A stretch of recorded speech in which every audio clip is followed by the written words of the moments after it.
Well, while we're waiting, ladies and gentlemen, would you please look at the consent agenda? The second one. If there is no objection to it, we would entertain a motion to accept it. So moved. Second. Any further discussion? Ginger? Sorry. Ms. Baker, Aye. Ms. Carroll. Aye. Mr. Girton, Aye. Ms. Sosby is not here, but, Ms. Stover. Aye. It has been approved.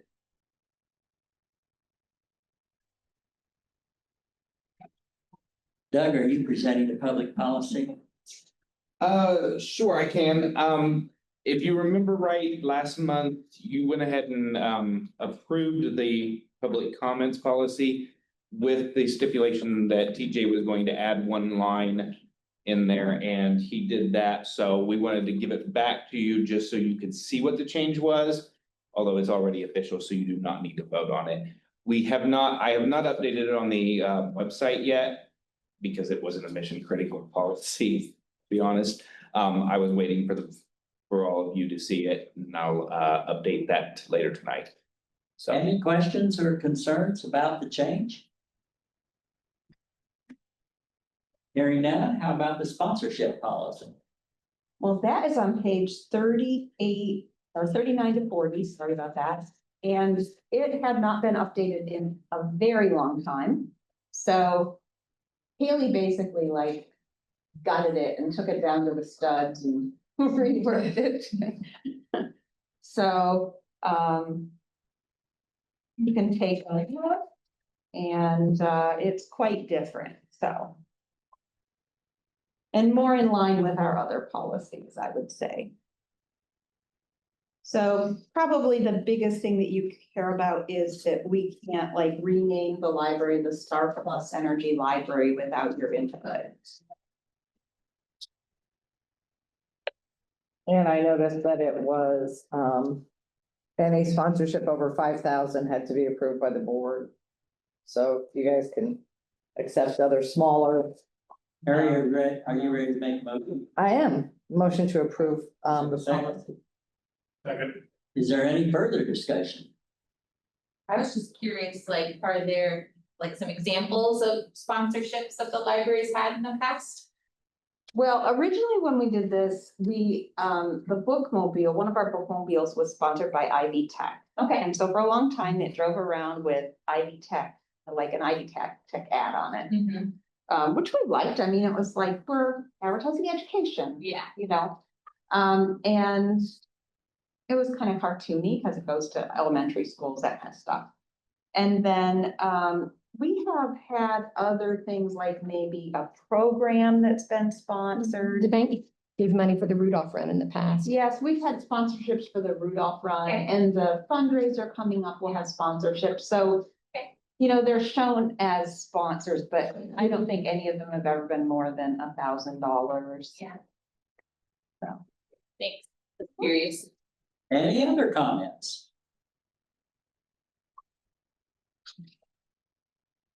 Hearing none, all in favor, aye? Aye. Oh, can't do that. Sorry. Aye. Ms. Carroll, Hi. Mr. Girton, Aye. Ms. Sosby, can you hear us? I'm getting a video I know. I from think her, Oh. I think but Christie's holding up the Yeah. phone, which is not. she still has no audio. I just unmuted myself. Okay, Oh, Ms. Sosby, did you hear the sponsorship policy to Yes. approve? Okay, aye. and Ms. Stover. Aye. It has been approved. Thank you, Mayor. Sorry. Okay, now we're ready for Kaylee. She's gonna talk about AI.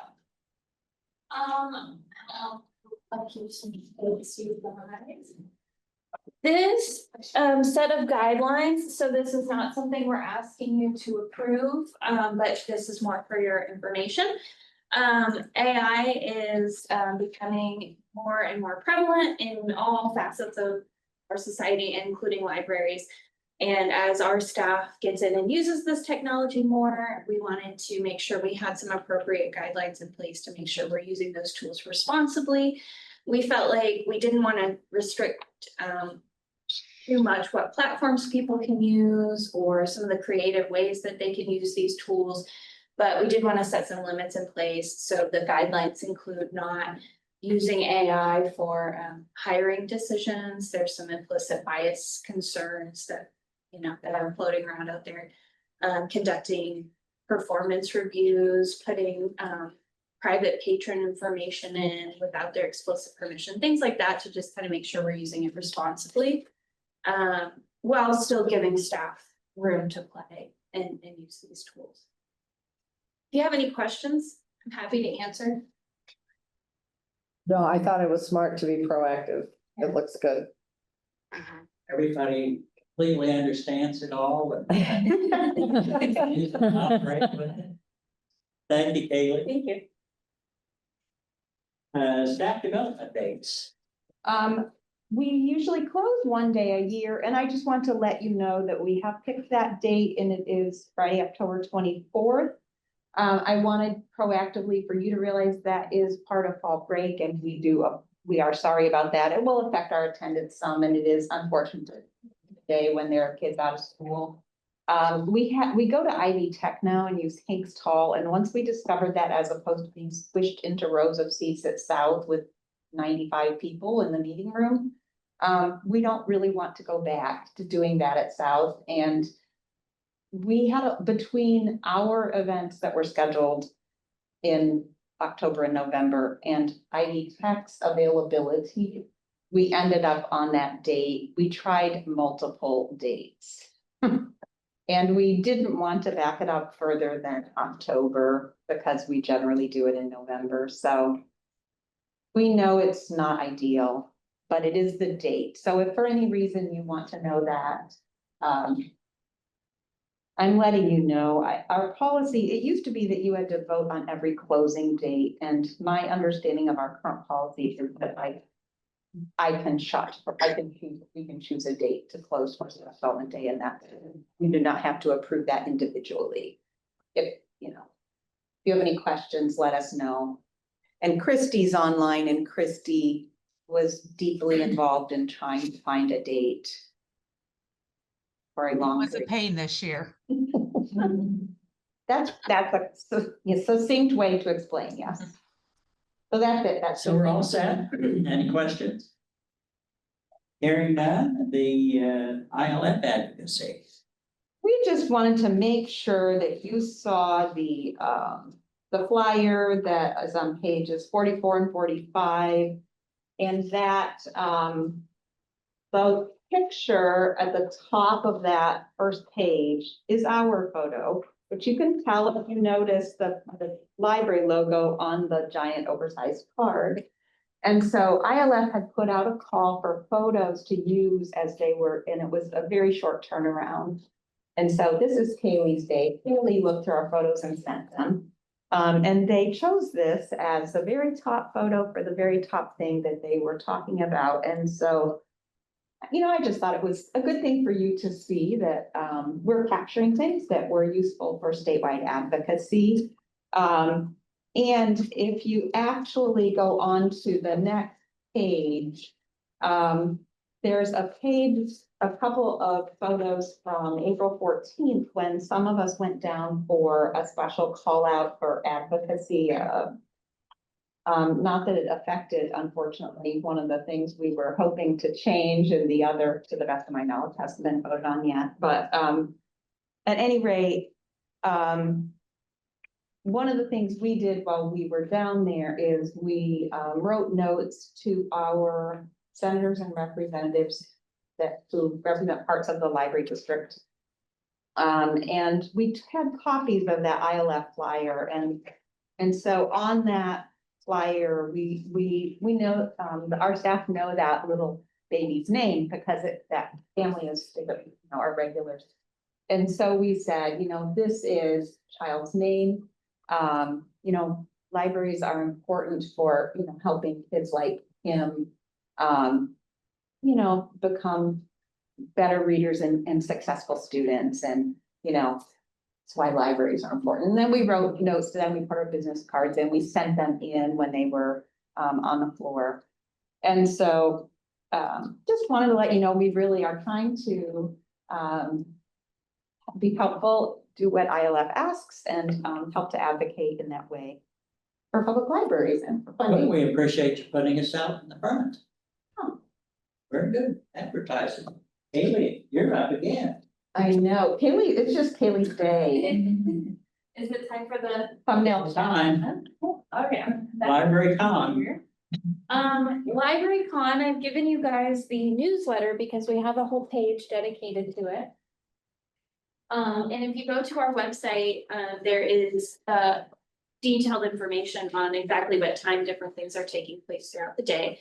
This is gonna take place across all 3 library locations. It's a day full of gaming, cosplay, workshops. We've got so much planned, and it starts at 10 o'clock in the morning and it goes well past the sunset because at Rocheville, we are doing an outdoor movie night starting at 9 p.m. And that will be the Dungeons and Dragons movie, so I'm really excited about that. This idea came out of another library that has hosted a similar event and they did it at all their locations. They drew in the gamers and the nerdy crowd, and they really engaged people who, and we know this too, who may not otherwise use the library. Every time we've hosted Dungeons and Dragons events, we see people come in who otherwise never come in our doors. They're not necessarily interested in checking out books. They're not really thinking of the library as a space for them until they come to these programs and they realize that we are in fact a space for them.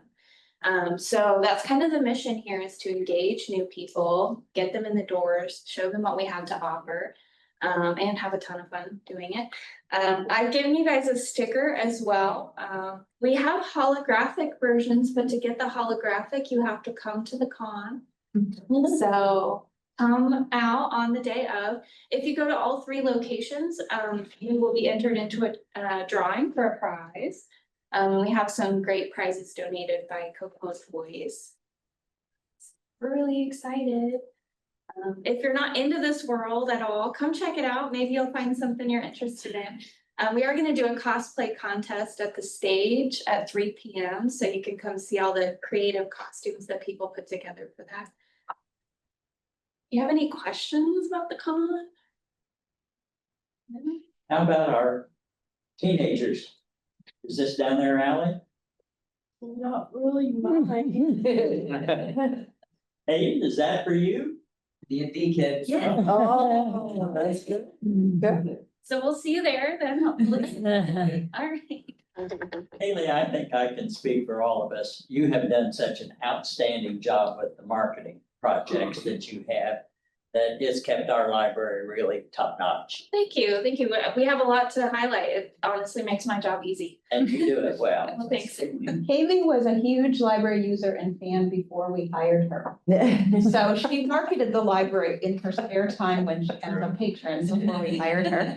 It's easy to do. We have a great library. And this is just one of the things she does, so. Well, she helps to edit it, graphics, does the graphical part. So, Yes. yeah, in some libraries, it's one position or one department. We have a little bit separate, so.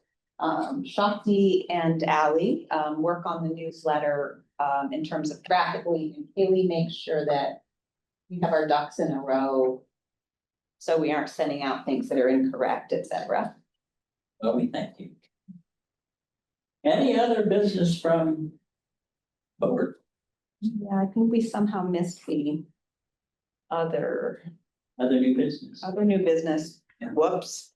Sorry, Ginger, I didn't catch that. That's okay. I caught it this morning, so I put it on Joe's version. Oh, okay. You have it, but nobody else does, yes. I But that don't. doesn't mean we don't have them. Yes, we have it, but Any new business? Then we're ready for our director. okay, I want to tell you that I am not responsible for the date, but on Saturday, May 17th, a date you might sound familiar. I bought a table at the Douglas, for the Douglas School fundraiser, Jazz Brunch. It's, the nonprofit Embracing Hope of Howard County runs that, for the Douglas School, trying to, raise money to do things with Douglas School. And so I do have seats at that. If anybody wants to attend as part of my, sit at my table, let me know soon, because I am trying to nail that down. So it is, I believe it's from 11 to 1, but I could send you the details, but it is at Hinkst Hall. So, if you don't want to go to Library Con and you want a good excuse, you could come with me to the Jazz Brunch. So just let me know if you want to go to that. Have any of you been to Douglas School and seen the renovation out there? It's worth seeing. And it's a very nice addition to the culture of Kokomo. So I would recommend that you do that. Douglas, of course, was the, at one time, the only Black school in Kokomo. And after the Supreme Court decision that changed everything, it became Willard and Douglas. And we have maintained that building as a part of the culture of this community. So trying to develop some activities with it. That's why we're involved with the library. So I would encourage you to go if you can.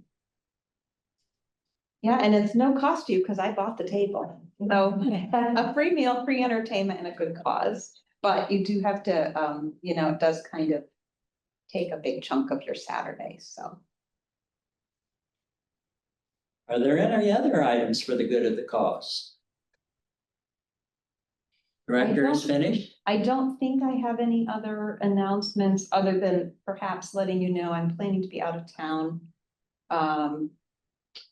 From April 30th through May something. I'm gonna be gone from work for a week. I'll be back in town the last day I'm off. So if you need anything during, I'll have an out of office auto reply, but if you get that and you need something, Doug's number. So. Or Doug? Well, we thank you. And with that, we're adjourned. All right. You're gonna come meet the baby. Yeah. Simon. Hi, Karen. Thank you. Mhm. Bye, Karen. I really like, I still go to Florida. Oh, you wanna come? Yeah. Okay. I was on there to start with. It's because I'm just a kid, so I got a bar. So do you actually perform? Yeah.